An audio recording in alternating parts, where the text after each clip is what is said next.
Conversion rate optimization. It's kind of a fancy word for how we make money with funnels. But let's face it, there's actually people on the other side of their screens. They're not just numbers. In this video, I won't be talking about colors on buttons or upsells or downsells. I've made this video to address one of the biggest hang-ups people have when they get onto a sales call, especially a high-ticket sales call. Here's kind of what happens. They see the calendar, and they freak out, and they leave. And so in my other videos, I show you some email marketing strategies to win some of these people back. And one of those things is showing up consistently with personality in emails, which shockingly is missing from majority of people's emails. So the question is, what can you do to maximize the conversions when someone, say, clicks on a link or goes through your funnel and they want to book in for a high ticket sales call? Well, you're going to need something very strategic, something like a pre-frame. And in this circumstance, we're going to be using a pre-frame, which is a wall of undeniable proof. We're going to preempt every objection. We're going to get people super excited. So that way, when they go to click a call, at least explore it, they feel like, hey,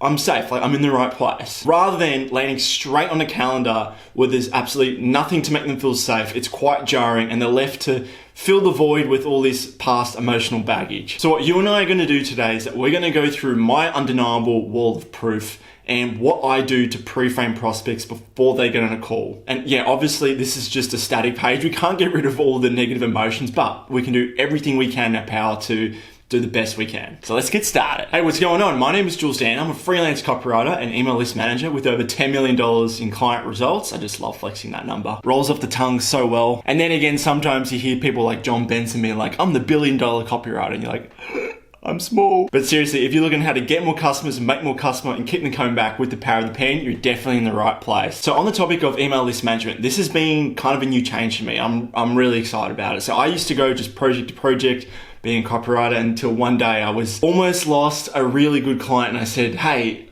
why don't I just focus on building a relationship with your list, focusing on profits and being your email list manager basically. And guess what? They said yes. The rest is history from there. Now, the funny thing is, as soon as I sold this idea, I had to go upskill how to actually be an email list manager very quickly. And I went and learned from someone called Troy Erickson. And what I noticed, what Troy did very well was that he had this wall of undeniable proof. Every time he sent someone to book a call, it wasn't just some calendar. There was this whole wall of testimonials, lots of proof. But as always, I look at an idea and I'm like, how can I make this better? Now, I did this for myself. I created a wall of testimonials and basically I want to take people from pain to pleasure, bring up objections, and then make the calendar less jarring. Now, like I mentioned at the start of this video, what a lot of people do is they'll have a link to a calendar, and most of the time what they're going to do is they're just going to have the calendar with the default copy, or is it default, whatever it is. And they'll just have this plain looking jarring calendar that's super scary for most people. But if you have some testimonials, if you have some wins under your belt, you just need these 5 building components. I'm going to show you what they are. And just for reference, I didn't build this in ClickFunnels. I just built this on a WordPress site using Elementor. Super simple. You don't need to go out and spend a whole bunch of money on funnel stuff. So what you and I are going to need today is at least 5 pieces of solid proof before and after. I will not accept praise like you're awesome. You have to have a clear result where you've taken someone from past state to the state that your end customer wants to be at. Then you'll need Calendly or some sort of booking software to embed onto this page. And then the final thing is I'll need you to thumbs up this video if you're finding me mildly entertaining. All right, so I'm going to break down these 5 things right now. What we're going to do in a few minutes is go through on my computer and show you my personal one, but I figured I'd pre-frame on topic, right? I figured I'd pre-frame these principles so that way I plant the seed, they're in your mind, and then when we go to the page, it will all make sense, and yeah, I'll give some more context behind it. These are 5 things you should probably do before planning out your proof page. It's going to save you a whole bunch of time. So I want you to list out every single objection your customer is going to have. There's going to be a lot because we don't want to make it all just financial result. There's going to be some emotional wins and emotional triggers in there as well. So I want to get very strategic with, okay, there's a money objection, there's a time objection, there's a family objection, there's a commute objection, all these different types of objections. We want to bring them up, brainstorm them, and then find the strategic proof to then align for our proof page. So what you want to do is you want to get the most common objection and you want to put that at the top. And you want to put the second most common objection down the very bottom actually, because what happens is that people remember what's first and last typically. It's not always. There's always exceptions, But typically we want to put the first most commonly asked question or / objection at the top, and then second most down the very bottom. And then everything else in between sequentially is, third most, fourth most, fifth most, and then all the way down the bottom. I hope you're following along with what I'm trying to say here. Most asked down the bottom, second most asked, and everything else sequentially down in terms of most asked. I will show you mine in just a second so you know what I mean. The next thing part of this framework is that we're going to be taking people from pain to pleasure, and we're going to be mixing up the media around so that people don't get banner blindness. Do you know when you see a testimonial page and it's impressive, like there's video upon video upon video, but there's nothing to really break it up. You kind of just get lost in this sea of heads and you don't really know what to click on. Maybe you click one, get started, the video is 10 minutes long. What do you do with this? And the sad thing is that people just see this and they leave. But the secret is to mix things up with pain to pleasure subheads, and I'll also show you that in just a second too. Now, to expand upon that last point, which I said, take people from pain to pleasure, it's probably a good idea to just follow a copywriting formula that works again and again and again. So what is it? Bring up the problem, then you agitate the problem, then you solve the problem. Pretty simple, right? But that way, when people are scrolling through the page like a zombie, there's going to be something that probably grabs their attention. Maybe not everyone, but it might be just that one hook that grabs it. That's all we want. Some angles aren't going to resonate with everyone, but some are. So that's why we're doing these little mini pain to pleasure, problem, agitate, solve hooks. And the final part is to make the calendar copy not suck. I know, very technical. Seriously, leaving it blank is one of the worst things you can do. So we're going to really revamp that calendar copy. I'm going to show you what I've done on mine as a clear example, and you can use mine as an example too. So now let's jump into my computer. I'm going to walk through these 5 pieces of the framework so you can visually see how to apply this for your own undeniable wall of proof. And that way you can hopefully double your conversion rate optimization. This is the framework. Let's sort of dive into what this looks like, and I'll bring this to the side so I can read along. Okay, list out all the objections. So, first objection that they're going to have for me is, does this dude actually know what the fuck he's talking about? Is he a really good copywriter? Because everyone says they're a really good copywriter. So naturally, I would lead with my best testimonial first. But then I don't stop there as well. Okay, so that's like the biggest objection. Objection is, can he actually do his thing? Next objection, what objection do I have? I actually just do a lot of pain to pleasure here, actually. I didn't say, okay, I do include some I was skeptical. Let's compile strategic proof. That way it's just not financial results. Okay. Here's the strategic, obviously, so I'm backtracking a little bit. Obviously, I want to put myself best foot forward and just showcase the best results. Then when it comes to highlighting specific objections, which I've listed as number 1, I've actually put them into little things down here. Not just a writer, but a strategist, capture my tone of voice perfectly. He writes fantastic emails. Someone who goes the extra mile. Does that make sense? That is an objection, in their head, but they're not really saying it. Capture my tone of voice perfectly. That's a massive objection. Does he actually write good emails? Is he actually going to go the extra mile? All these sort of things. Okay. But this is the next part what I want to take you through. And this is the really important part. And it's taking the reader from pain to pleasure so they don't get banner blindness. Can you see how my proof, while it's not visually, probably design-wise amazing, and I've just very crudely used paint to highlight boxes to where to focus, Scott and Riemann were frustrated with their Facebook ads, never converted into booked appointments. Their high-ticket funnel has now brought in over $10 million investor capital, averaging $1 million per month. Boom, proof. Okay, here's a call to action. Emily and Troy needed a copywriter to take the reins, own the list, and launch a new core offer as an email list manager and copywriter. In less than 30 days, I helped them generate over $90,000. So here's the pain. They needed someone to do this. Here's the pleasure and the payoff. Boom, proof. Colin was in pain. He wanted to launch his product without giving halfway to affiliates. Result, back it up with proof. Rebecca, here's a massive pain. Ran launches for 8 years, couldn't break past the 5-figure mark. We more than doubled her previous best launch. Proof, proof, proof. Here's the button to book her time. I should have a headline here, but for some reason it got deleted.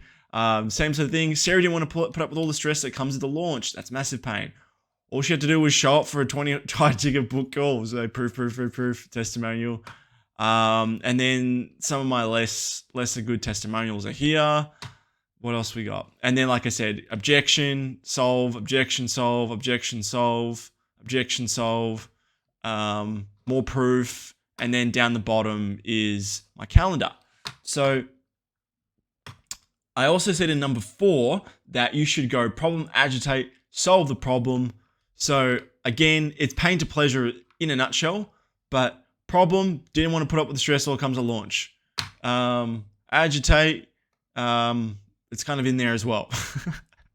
Solve, all she did was show up for the high ticket book calls. Bang. Problem was that she couldn't get past the 5-figure mark. And agitate, she's been doing it herself for 8 years. And then solution, we more than doubled that. So when I say pain to pleasure, a good way to think about it is taking someone from problem, agitate, solve. So yeah, got great copywriting formula. You can't go wrong with that. You don't have to be a genius to write these, but the key thing is just to break it up. So headline, proof, button, headline, proof, button. Oh, so headline, proof, headline, proof, headline, proof, button. I did like every 2 or 3. That's the flow. And then down the very bottom, this is where I said your copy can't suck. Okay. Some might say that my copy is a little bit intimidating, and the reason why it is because I'm literally just fed up with the wrong people showing up to calls. Occasionally, some slip through the cracks, and they will book a call even though they did not read this at all. I'm like, are you even running paid ads? Like, no. Do you have a bit of list? Oh, not really. I'm like, what are you doing? So I might sound a little bit aggressive in this copy, but that's because I'm okay with offending people and, turning people away. If you're if you really need leads, maybe don't be as aggressive as me, but I'm at least making it very clear who is this call for. It's for this people. You have an existing list with traffic going to it and an opt-in, which means you're doing one or more of these things. And I'm saying if it isn't, I don't waste your time to tell you to this on the call. So that's what's in it for them. I'm being completely candid with them because without traffic coming, me writing world-class copy won't change anything. However, if you don't have the traffic yet, this is where I then handball them off. I don't want to just be rude and just say, piss off, basically. You really want to leave them better when they started, get them excited for the future. Because if they're not a lead now, then they can be a lead, 12 months from now. So I encourage you to check out my podcast, Storytelling Secrets, where I share everything I do with my clients. But if you do match your criteria above, here's what you can expect on the call. Now, this is super important, what to expect on the call. We get to know your goals. Now, I wrote this a while back. Now, this could be way, way better. So I actually want to show you an example from one of my clients of it's something a lot better for calendar copy. And because what I did here, here's what we're going to do on the call. That's it. What are some common opportunity clients come to me for help? Okay. So this is like pretty much just future pacing what we're going to do with them and tell them all the good stuff that's going to happen before they've invested. Easy low-hanging fruit opportunities. Okay. 3 clear things what's going to happen. Here's an alternative which might work for you, especially if you sell high ticket on the phone. I kind of breezed over this, and I'm going to show you a better example. All right, so here is some much better calendar copy that I've written for a client recently, and we're going to break down these 3 steps, and I'll explain what we're doing in each of these 3 things. So the first thing is we want to make them feel safe, basically. So we'll get crystal clear on your current work situation, lay out a plan to help ethically and safely build a recruiting business while at your day job. So there's a lot of stuff going in here. I want to be bringing up objections and then solving them without explicitly saying them, basically. So first, they're going to get a benefit, which is a clear plan, and lay out a plan to ethically and safely which is something that they're afraid of doing, which is getting caught by their boss, building business on the side while your day job. So that's the first benefit. Like, okay, great, I can see a roadmap out of this. So that's overcoming that big belief that it's not possible. 2, we'll look at your current strengths and passions and align with the profitable recruiting niche that's best suited to you. That way you start seeing results fast. So this is all very what's in it for me, benefit driven. The third thing is, once we've laid out the roadmap before your eyes, we've answered all your questions. So, okay, laid out the roadmap before your eyes. Okay, so they can get excited about the future. We've answered all your questions. They know they're getting value, and you match our qualification requirements. So, like a little bit of a qualifier, we'll extend an invite for you to join to become a client. Then we'll talk about the immediate next steps to kickstart this bright new chapter in your future. For now, answer your application questions and come to the call with plenty of questions. So this part here, and then we'll talk about the immediate next steps. Okay, it's like after we invite you, so we're getting your permission first. Then we'll talk about the immediate next steps to kickstart this bright new chapter in your business. So we've gotten them excited for what's going to happen on the call. We're not saying you're going to get pitched. We're pretty much telling them we're starting this new exciting journey in your life. Do you want to come join us? That's what this copy is saying. And if I can't help you in the call, I'll even direct you in the right direction. Your time won't be wasted. We look forward to speaking to you. How much better is that than my one? So we're giving them a way out. We're saying like, look, if you're not ready to book a call, that's cool. Your time won't be wasted because we're going to show you where to go. And by the way, if you can't see a time that works, email this person. How much better than that is someone than just bouncing? Like you're giving them something. So these are the 5 steps that I've shown you. Let's recap them quickly. You want to be best, most objection-busting testimonial first. You want to take people from pain to pleasure. Problem, agitate, solve is your best friend when it comes to these. Space them out. I recommend 2 to 3 testimonial proof before a button. And on that button is going to be your calendar copy. And in that calendar copy, we've just gone through it. So that is how you create this really good conversion rate optimized proof page for your high ticket coaching program, consulting, anywhere where you kind of book a call with someone, but they're kind of skeptical to get on a call with you. This is how I laid out for all my clients. Very strategic with proof, bringing up objections, solving it, making them feel safe before they get on the call. That is absolutely paramount. So yeah, hope you enjoyed this part. If you enjoy this, by the way, give this a thumbs up because I'm not sure anyone really is doing this on YouTube in this amount of detail. I'm pretty much at capacity with clients, so why not just share the love and like just show what's working really well. So if you're enjoying this content, make sure you hit the thumbs up. I really appreciate that. So if you made it this far, congrats, because you're way ahead of everyone else, probably about 90%, and you're in luck because this proof page is going to be your secret weapon for the years to come. By implementing this page, you're basically going to be bypassing a lot of the objections they might be having before they're getting on a call. So that's going to save you a lot of having to convince people on the call. They'll be excited before they book a call, which is our end objective. And that's hopefully going to be bumping up your conversion rates. Now, what is a perfect synergistic video I can suggest to you? Well, you need traffic going to this page, don't you? So what's the best way to drive traffic to a page with warm prospects? It's email marketing. And I've got just a video for you. So in this next video, I've got 5 proven email marketing templates to help flood your brain with ideas when it comes to how do I drive attention and not feel like a salesy little person who's always pitching the same thing. If you click the video over here, there's a video where I break down 5 proven email marketing templates. So that way you can swipe ideas for yourself and come up with fresh ideas all the time.